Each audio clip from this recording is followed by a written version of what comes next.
right, Jonathan, welcome to the BlockHash podcast, episode 234.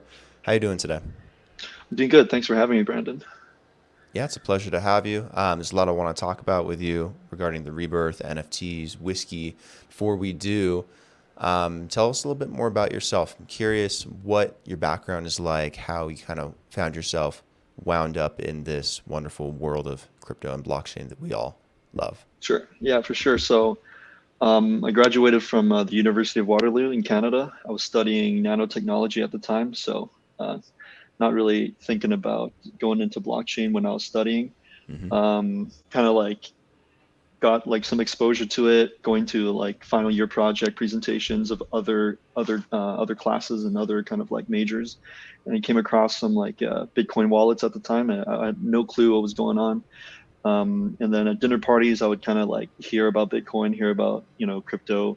But then it wasn't until I graduated that I really kind of like decided to go into the field.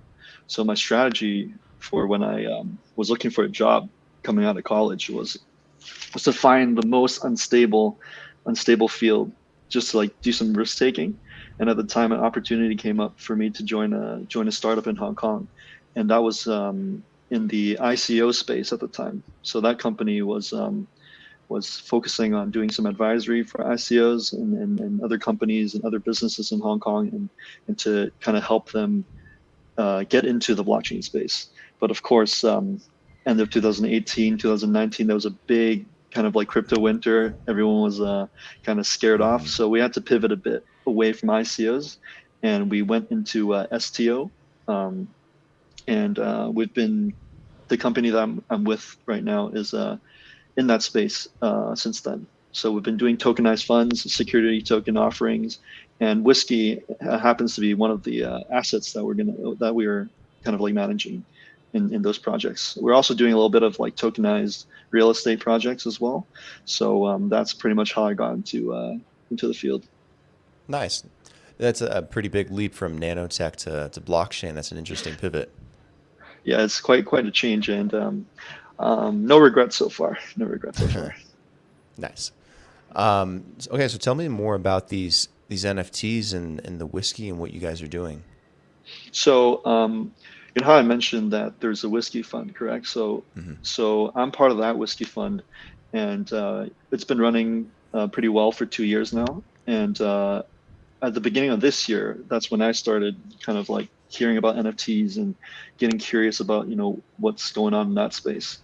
And while at the same time managing the whiskey fund, we were kind of like thinking about what better ways we can bring value to our whiskey investors. In the security token sense, right? It's exciting that we're able to fractionalize shares to these alternative assets, but at the end of the day, there's got to be something more exciting than just holding a token that represents the whiskey itself. So Hmm. that's when we started thinking about, how we can tie in the NFT into the space and how we can bring a little bit more value and a little bit more interaction with the asset for the users, for our investors. And I thought that NFT was like a great fit for that. So the idea here was to instead of like at the fund level, the investors would exit the whiskey at wholesale prices, right? But then if we introduce the NFT aspect to it, we can actually sell the bottles at retail level. So like the investors can actually enjoy that value as well, instead of having to kind of exit at the wholesale level, and they kind of have be able to participate in the value chain a little bit longer. So that's how we came about with incorporating whiskey into NFTs. Is it primarily to create a investment vehicle for investing into whiskey, or is it starting off as a promotional thing, Hmm. or what exactly? So so it is like so I think we have to talk a little bit about like whiskey investment Hmm. as it is in its current state. It's just really hard for like small players, retail investors to go into whiskey investment in the first place. It's a really big ticket item, tens of thousands to hundreds of thousands of dollars and above. So like it's not like a casual investment for most investors. So being able to break it up and lower that barrier of entry was like a major idea, a major kind of focus for this NFT approach. Because if we can break down a cask into bottles, or even before it's being bottled, then we can include a lot more whiskey enthusiasts and include them in the investment process instead of having just to buy them by the bottle and just kind of like do like a secondary market participation. They can start participating in the investment at a much earlier stage. How do you get analytics on whiskey for investment? Like, does that exist currently, or is it kind of troublesome to try and figure it out? That's actually quite troublesome to figure it out, and it's a great question for anyone interested in whiskey investment. It's the whiskey market is actually really opaque, and most of the time you have to go through a broker to get like a feel of what's going on in the market. Um, and even so, there are not a lot of transactions because, like I mentioned before, those are really kind of like big ticket transactions, and they just don't happen as often as you would expect. So does I assume whiskey holds its value pretty well then, correct? Hmm. Because I don't know much about whiskey investing. It's not a normal Uh-huh. thing, but it is interesting. Uh-huh.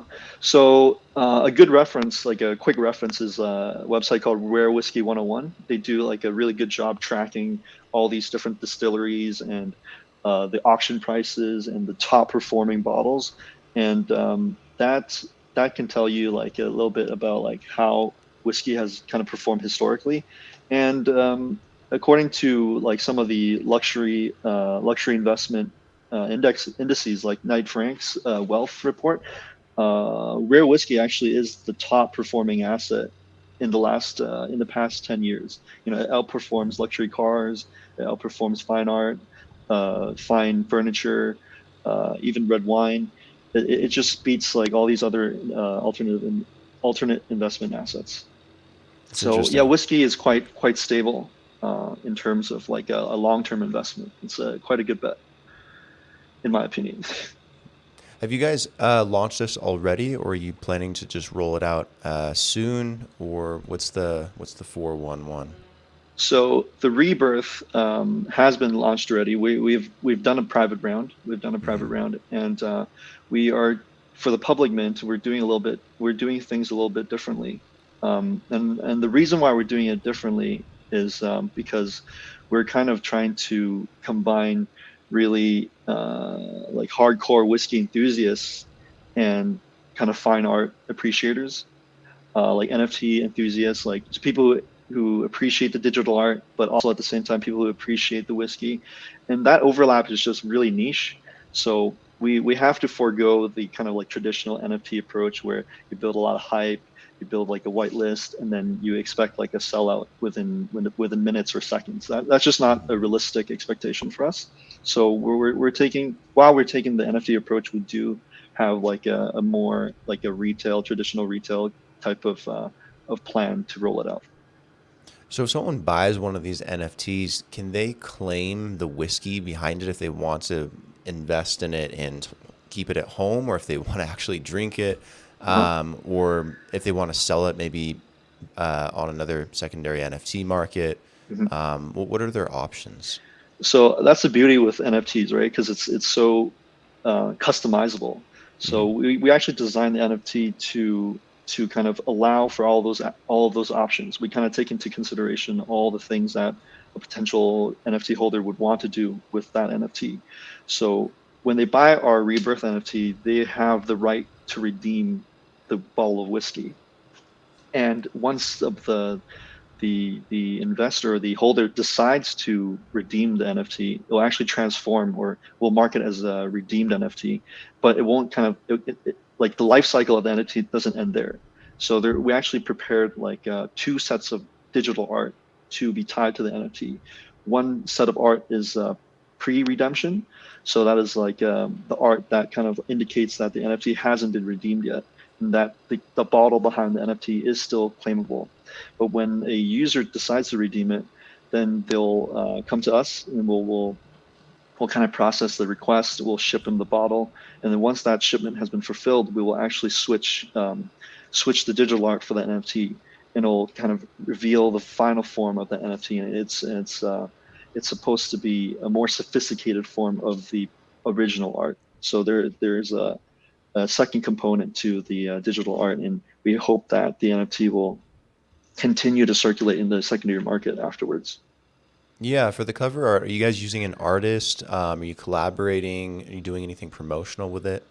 Yeah, so we're collaborating with local artists, a 3D artist in Hong Kong. His name is Eric Pang, and he's been doing virtual art, building 3D worlds on his own time. As it's just like a hobby, and, he's brilliant at it. And we want to help him take it to the next level with this NFT project. Give him the platform to express his ideas. Nice. Yeah. How are you guys warehousing these whiskey bottles on your own, or do you have a process? Someone else is warehousing for you, and you like drop shipping when they redeem the NFTs. What does that Hmm. process look like? So as of now, the whiskey is still in the cask, and because we work so closely with the whiskey fund, right? Mhm. We can actually source it directly from the distilleries themselves if we wish to. So in terms of like the quality of the whiskey, there's we can kind of guarantee that it's a premium level, and that we're not going to kind of I don't think the whiskey is going to disappoint our NFT holders. So when we do bottle it back, we're going to kind of import them into Asia somewhere, maybe Mhm. in Hong Kong or another city, which is more convenient for drop shipping, and then we'll fulfill our orders in that fashion. What are some of the whiskeys you guys are letting people invest in? I like whiskey. Maybe you Hmm. can. Maybe I'll buy an NFT. Maybe you can deliver it to Uh, Colombia. Yeah, absolutely. That's not a problem at all. So we work exclusively with Scotch because that's the Hmm. kind of the focus of the fund that we're working with, and we work from like really well known distilleries to like really niche distilleries. Hmm. We have like whole collection. I mean, just to name a few, like Benives, Hmm. Bowmore, Lagavulin. We have like access to even Macallans, but I think Hmm. we're gonna save the Macallans for a little bit, for maybe at the later stage. I think it's a little too early to bust out the Macallans, Hmm. but household like solid household names are definitely available for us. But then there are other niche distilleries that we're very excited to share with our NFT holders. Though we don't plan on flat out like disclosing the distilleries that we're working with. We Hmm. want to keep it a little bit more focused on the um, on the digital art, and like the other benefits that come with the NFTs. And the NFT doesn't just like we don't want the entire NFT to be focused on the whiskey. We do want to provide a little bit more experience in terms of like digital events or offline events. There could be a whiskey tasting, and that's something we do plan on doing. But unfortunately, the COVID situation in Hong Kong isn't allowing that for the time being. In terms of value proposition, what do you think is a better investment? The big name brand whiskeys or the smaller niche ones, the Mm. ones maybe people haven't heard about or that are local? What have you picked up, analyzing this market? So so there are three types of like whiskey investors. Well, let me turn on that light again. They're like the Hmm. collectors that just purely collect it for like novelty. Maybe it's like a special release by a distillery. It could be like a anniversary vintage, or it could be like just special releases, special events from like a marketing perspective from these big brand names. So those are aimed for collectors, and then there are the whiskey drinkers who actually buy it for to actually enjoy the whiskey, and then there's the whiskey investors who invest in whiskey just for the monetary value. They don't really care about the collection or the taste. They're going in as like they're purely as an investment. Personally, like the biggest, like there are definitely top 10 distilleries that you need to like pay attention to. Those are kind of like industry standards, like Macallan, Bowmore, like just like the big names are always like a must. But then I think the more interesting things or the more interesting bottles or investments actually come from independent bottlers. Hmm. That's when when the whiskey isn't actually bottled by the producing distillery, but picked up by like an independent brand.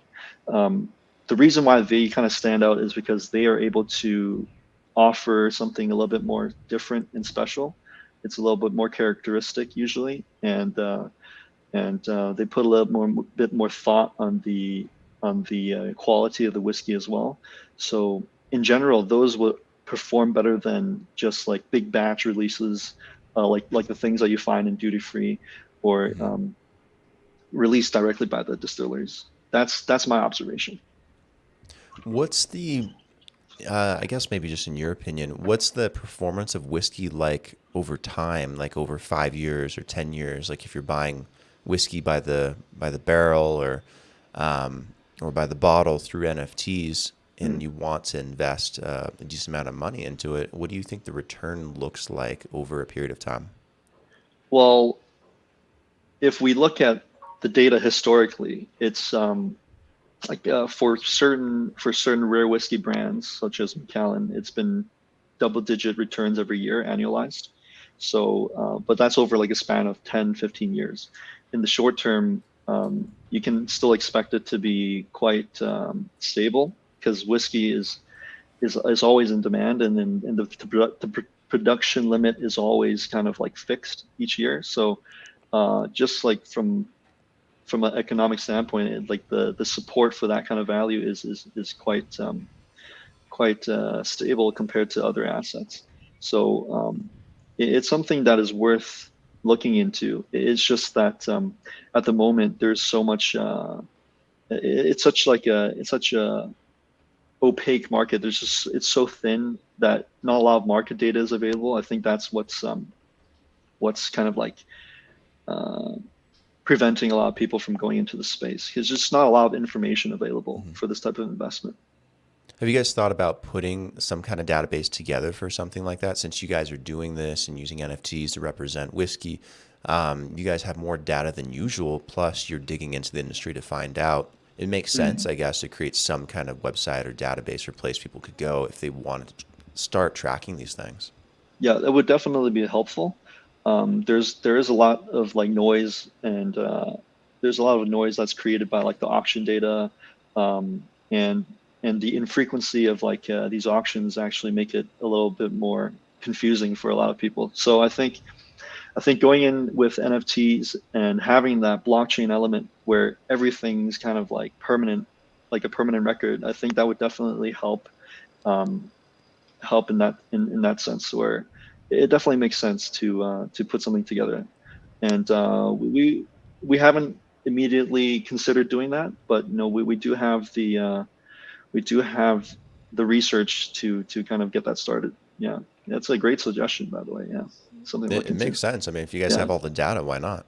yeah, yeah, definitely Have, something to look into. what about the metaverse? Have you guys explored any kind of uh, possibility to promote these NFTs and whiskey there?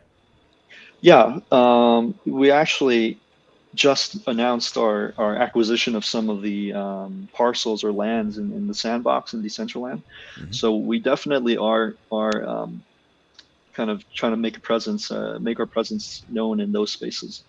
Um, I think it's particularly important for us to have that presence because you know selling something like whiskey, it's always been the kind of stereotype is that it's kind of antiquated. Only older gentlemen enjoy it. You kind of enjoy it in like a and like there's like a certain space you enjoy, like a cigar room or like by a fireplace. That that's got this like really outdated image to whiskey, and that's something we're trying to break away from like using our. That's like the whole point of this project. This whole point of the rebirth. We're Hmm. trying to offer something that is a little bit more different, a little bit more um, with the times. So being in tune with the metaverse and finding our kind of rhythm in that space is very important to us. So we have acquired those assets, and we've started building like a virtual clubhouse where we hope people can kind of like find their common interests and not just with whiskey, but like maybe with like digital fashion, because there's like a huge digital art element to our NFTs. We've actually created some wearables for our NFT holders to quickly identify each other. Nice. You create some like digital whiskey shirts and some whiskey hats Yeah, and yeah, yeah. So I don't know if you've taken a look at our NFTs, but it's actually like it's like an alien form that has like these different types of wings, hmm. and we've actually recreated that wing in Decentraland. Oh, nice. So the avatar can actually wear that wing, and they can easily recognize that. Oh, that's the Rebirth wing, and I hope that's gives like gives our holders a little bit more novelty and just a little bit of fun when they're going into the metaverse. Yeah, and some brand recognition. It's got to be really Yeah. interesting trying to promote and advertise in the metaverse. It's going to be Mhm. interesting to see how all that plays out. Can people, or is it on the roadmap for people to be able to buy NFTs in the metaverse? Oh yeah, absolutely. So that is actually like a really handy function in the Hmm. virtual world. So we can just set up the NFTs. They can buy it, like our other holders can list their NFTs, or we can do like a primary sale right in our metaverse HQ or our clubhouse. We're still deciding on what's the best way to brand that virtual space. Yeah, for sure. We Nice. definitely want to put up a marketplace there. We could even sell our wearables or virtual merch. And that's something that we've considered as well. Very cool. What does your guys' roadmap look like for the rest of this year, rolling this stuff out and growing it, promoting it? What are some things you guys are excited about that you want people to keep an eye on? So for this year, we're definitely wanting to complete our metaverse entry. So we want to build out our metaverse HQ and have our metaverse wearables complete and have that ready to be distributed to our early supporters. We definitely want to thank them for being with us early in the journey. We also want to give them a really clear picture of what the redemption mechanism is going to look like. When they do decide to redeem the whiskey, how easy that process is going to be, and then let them know like what's coming up for the next set of art, because we actually haven't revealed the type of art, and the we haven't previewed or sneak peeked any of that creative work to our holders yet. So we definitely want to have those ready for the people that are anticipating that release. So that is on the roadmap so far. Do you guys have a community on Discord or Telegram or a place for people to go to just kind of talk about this stuff? Yeah, we have a Discord. We do not have a Telegram. We do have the other channels like Instagram, Twitter, but we're pouring most of our focus on Discord at the moment. Cool. Where can people find you online? Are you on social media? Yeah, Instagram, Twitter, those are the two that we're actively managing. Cool. And last question, where can people go to learn more about the NFTs, Rebirth, the whiskey? Do you guys have a blog? Do you guys have like a Medium channel, just the website? Yes, Where do you want people to go? we definitely for people who want to get like a quick and like a visual sense of what's going on, Hmm. our project page would be the best place to go. CeilidhsWhisky.com.